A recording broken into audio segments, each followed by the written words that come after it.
Other news, I'm Zhu Tianlu.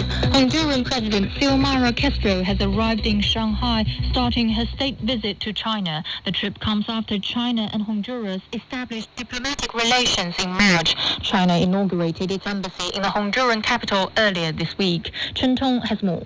We are here at a very famous hotel in Shanghai called the Peace Hotel, and this is where the Honduran President Xiomara Castro will stay tonight. Well, Castro will be staying in Shanghai for 2 days before heading to Beijing to meet Chinese President Xi Jinping. And a busy agenda for her tonight. She will be meeting Shanghai officials, and tomorrow morning she will be visiting the New Development Bank and Huawei's Innovation Center. Honduran officials are very interested in visiting the New Development Bank, and Castro will be meeting the president of the New Development Bank, Dilma Rousseff, tomorrow morning at the bank headquarters here in Shanghai's Pudong New area.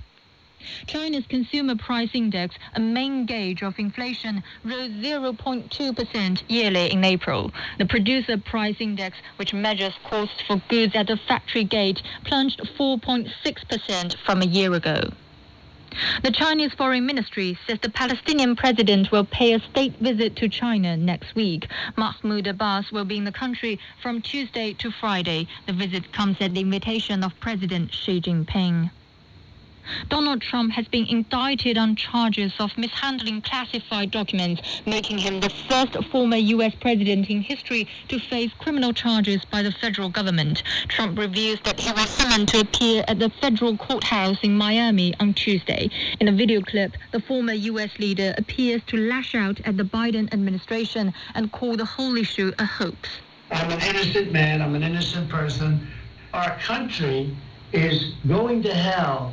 And they come after Donald Trump, weaponizing the Justice Department, weaponizing the FBI. We can't let this continue to go on because it's ripping our country to shreds. They're trying to destroy your reputation so they can win an election. I'm innocent, and we will prove that very, very soundly and hopefully very quickly.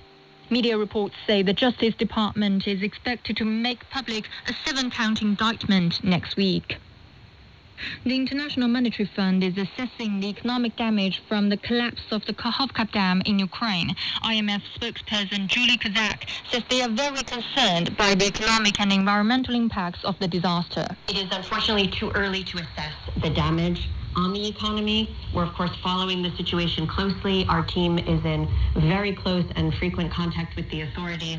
The ensuing flooding from the collapse earlier this week has ruined crops, displaced landmines, and wrought widespread environmental damage. Officials say at least 14 people have died in the flooding. Local media say the Philippine province of Albay has declared a state of calamity due to increasing activity at the volcano Mayon. The Philippine Institute of Volcanology and Seismology earlier raised the alert level in light of Mayon's increased tendency towards a hazardous eruption. Mayon is the country's most active volcano, having erupted more than 50 times in the last 400 years. Switzerland has agreed to establish a parliamentary commission to look into the crash and rescue of Credit Suisse. This is the 5th time the country has established such a commission in its modern history. It comes after 2 subcommittees supported a deeper investigation into the actions of the government, the Swiss Central Bank, and the financial market regulator in the run-up to the emergency rescue of Credit Suisse. Dense smoke from wildfires burning in Canada continues to blanket parts of the U.S. Forecasts suggest air quality will not improve substantially for a few more days. Canadian officials say firefighters have been scrambling to put out the blazes. Dry conditions are expected to persist in the months ahead. A UN spokesman says humanitarian workers have evacuated almost 300 children from the Sudanese capital to a safer place in the country. Stefan Duruk says the International Committee for the Red Cross facilitated the evacuation from Khartoum. He says the UN Children's Fund supports the needs of the orphans and is working with the authorities to identify foster families. And that's the news. I'm Zhu Tianlu.